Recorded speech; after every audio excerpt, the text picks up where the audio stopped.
The night she walked out the door, I never imagined she'd try to steal $212,000 from me. But what she didn't count on was the one thing standing between her and everything, the dual authentication she forgot. My name is Mark, and I've spent the last 12 years working as a financial analyst for a mid-sized investment firm. Numbers are my world, predictable, controlled, logical. Outside of work, my life felt just as steady. Married to Laura for 8 years, with what I believed was a solid foundation built on trust, love, and shared dreams. Laura was my anchor, the calm in my chaos. We had routines, weekend hikes, quiet dinners, and the small moments that quietly stitched our lives together. She worked as a graphic designer, creative and vibrant, the perfect balance to my structured world. I thought we were happy. I wanted to believe that, at least.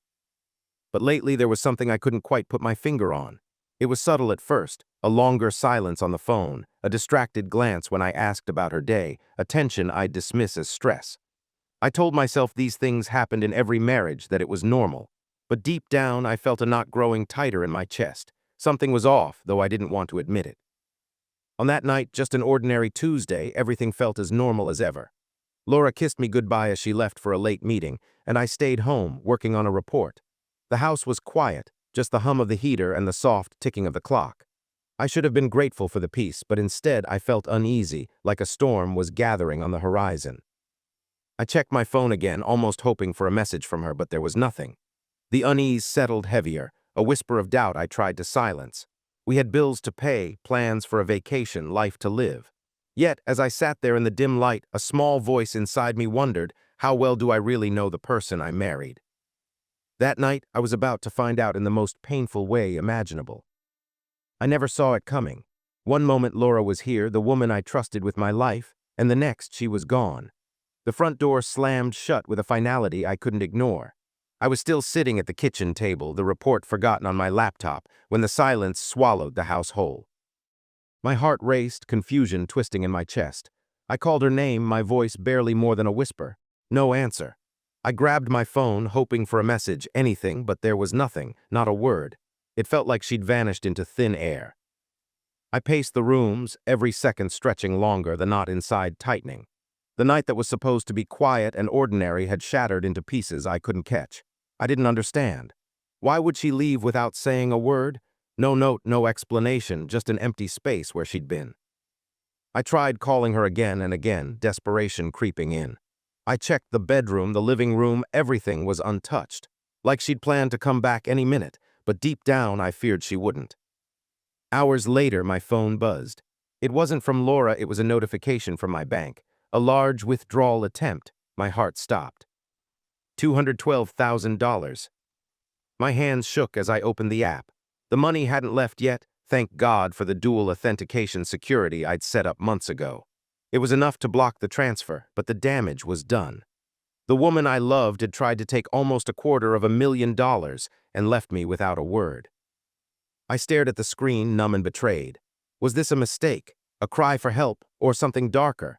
The woman who shared my life, my home, and my dreams had suddenly become a stranger. I needed answers, and I had no idea where to start. I sat in front of my computer, the screen's glow harsh in the dark room. The notification from the bank kept flashing in my mind.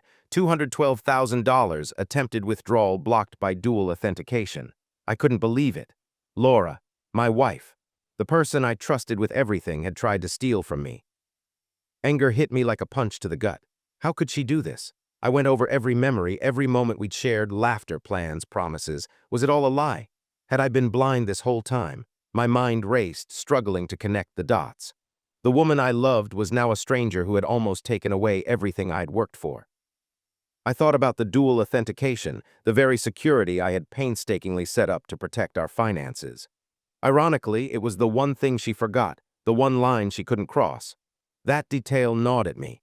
Had she been desperate enough to risk it all, or was there something more behind this? The more I thought, the more questions filled the empty space she left behind. Why did she want the money? Was she planning to disappear? Had there been problems she never told me about? Was this betrayal about money or something deeper? I felt like I was watching my life unravel piece by piece. But beneath the anger, a heavier weight settled in my chest, hurt. Betrayal wasn't just about money. It was about trust, about a sacred bond shattered in a single night. How could the person I confided in, loved, and depended on turn against me so completely?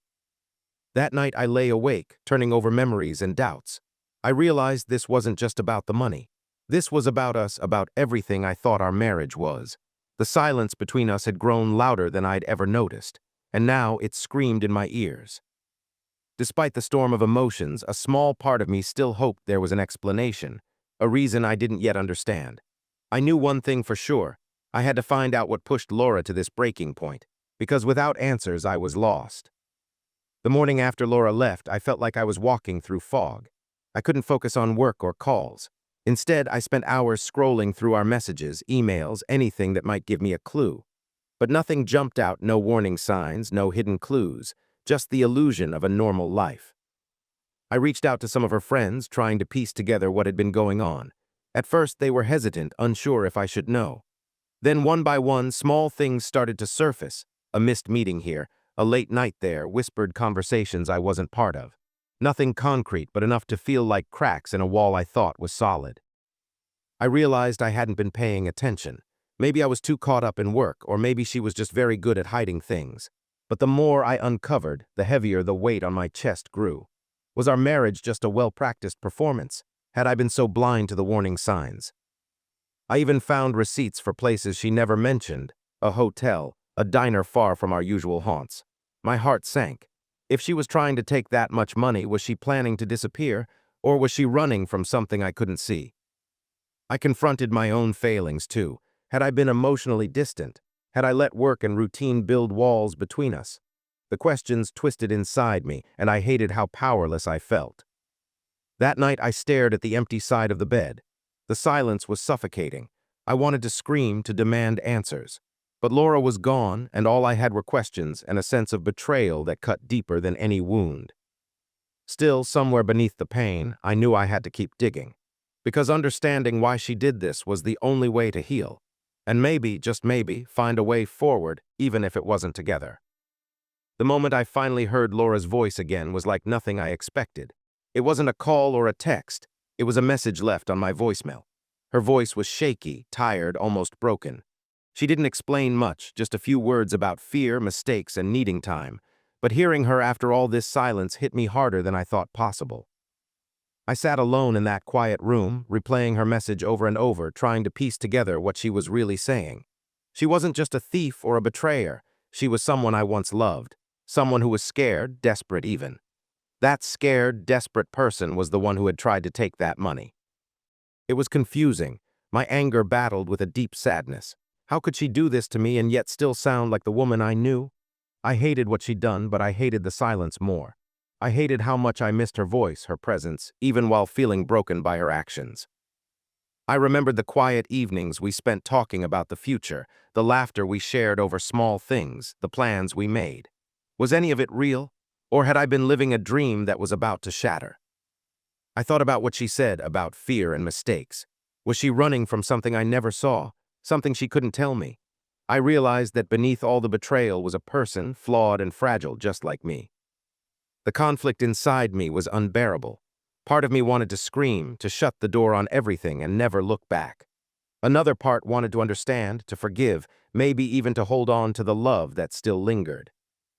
I knew I couldn't keep living in this limbo.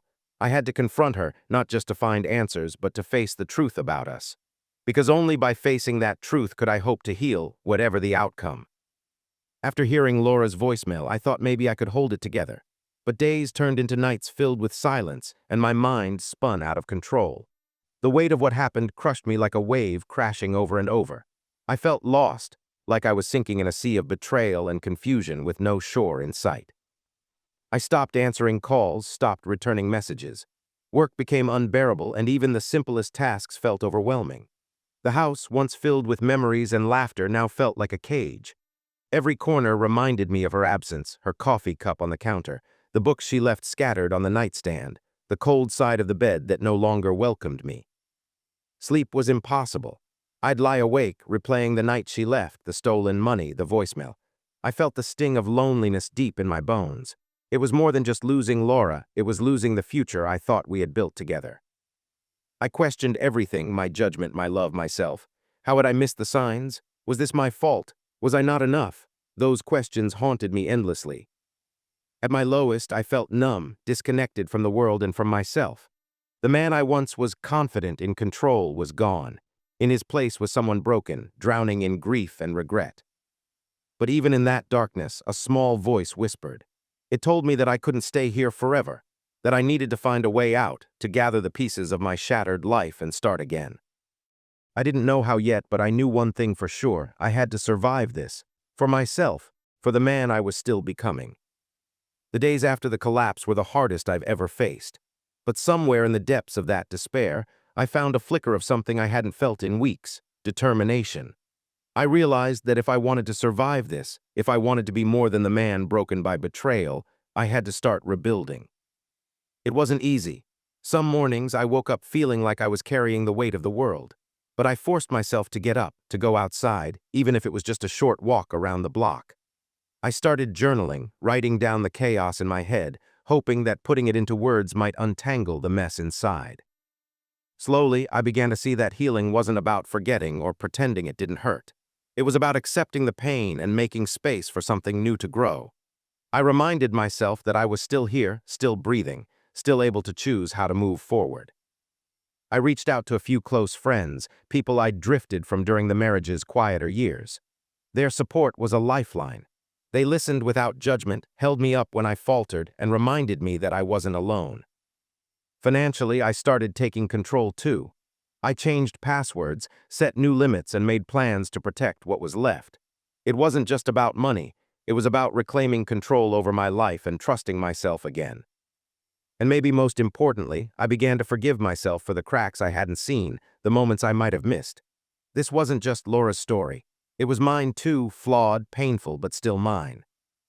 For the first time in a long time, I let myself imagine a future that wasn't shadowed by betrayal. It was fragile, uncertain, but it was mine to shape. The road ahead was still long, but I was no longer lost in the dark. I was ready to find my way. After weeks of silence, I knew I needed answers, not just for the money, but for my own peace of mind. I called Laura. My hands shook as I waited for her to pick up, wondering what I would say, how I'd keep my voice steady. When she answered, it was quieter than I expected. No anger, no shouting, just a fragile, tired voice that sounded like the woman I used to know, scared and broken. We agreed to meet in a quiet cafe, a neutral place far from the house we once shared.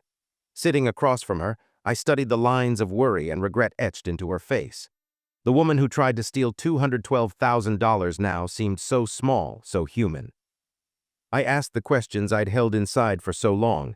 Why? What happened to us? Why didn't she tell me what was going on? Her answers weren't easy to hear. She talked about overwhelming debt, pressure she couldn't share, mistakes made in desperation. She spoke of feeling trapped, ashamed, and afraid of losing everything, including me.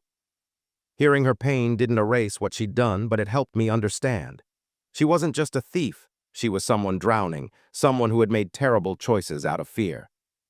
We didn't resolve everything that day. There were still wounds that needed time to heal and bridges that might never be crossed again. But for the first time since she left, I felt a flicker of something new: closure. I realized that sometimes closure isn't about fixing what's broken. It's about accepting the truth, however painful, and choosing to let go. That conversation didn't erase the past, but it changed how I saw it and how I could move forward. After meeting Laura, I felt a strange mix of relief and exhaustion. I had some answers, but the real work was just beginning, rebuilding my trust, not in anyone else but in myself. For so long, I had taken for granted that life would stay the same, that I could rely on the people I loved without question. But betrayal shattered that illusion. Now, I had to learn to stand on my own 2 feet again, to believe in my own judgment, my own strength. I started setting boundaries. I didn't rush into new relationships or friendships. Instead, I spent time alone, reflecting on who I was beyond the pain. I remembered the things I loved: hiking, reading, even my job, and slowly reconnected with those parts of myself that felt lost. I also sought professional help. Talking to a counselor helped me unpack the tangled emotions inside: anger, grief, confusion, and gave me tools to cope. It wasn't a quick fix, but it was a step toward healing. Financially, I became more cautious but also more confident. I learned about protecting assets, monitoring accounts, and being proactive. The fear of being blindsided again stayed with me, but I refused to let it control me. Trusting again wouldn't be easy. It meant risking pain, being vulnerable. But I realized that the first trust had to be in myself to make decisions that protected me and honored my worth. Each day, I felt a little stronger. The man who once thought his world was unshakable was learning to accept that life was messy, unpredictable, and that he was still capable of standing tall. It wasn't the future I imagined, but it was mine, and that was enough to keep moving forward. It's been months since that night, the night Laura left, the night everything I thought I knew shattered. The man I was then doesn't exist anymore, and honestly, that's okay. I've learned that life isn't about holding on to what's lost, but about finding strength in what remains, in the parts of me that survived the storm. I've rebuilt more than just my finances. I've rebuilt trust in myself, in my resilience, in the future I can still create. Some days are still hard. Memories creep in and the sting of betrayal never fully fades. But I've found peace in knowing that pain doesn't have to define me. I am more than the mistakes made, more than the love that ended. I've started setting new goals, small things at first, like planning a solo hiking trip, reconnecting with old friends, and even opening up to the possibility of love again someday. Not because I'm desperate, but because I believe I deserve happiness on my own terms. Laura's story and mine will always be intertwined, but they no longer control me. The dual authentication that blocked her attempt to steal from me was just a small act of protection, but the real safeguard has been my own growth, my ability to stand firm when everything else crumbled. This new beginning isn't a grand, sweeping change. It's quiet, it's steady, it's real, and it's mine. I don't know what the future holds, but I'm ready to face it one day, one step at a time.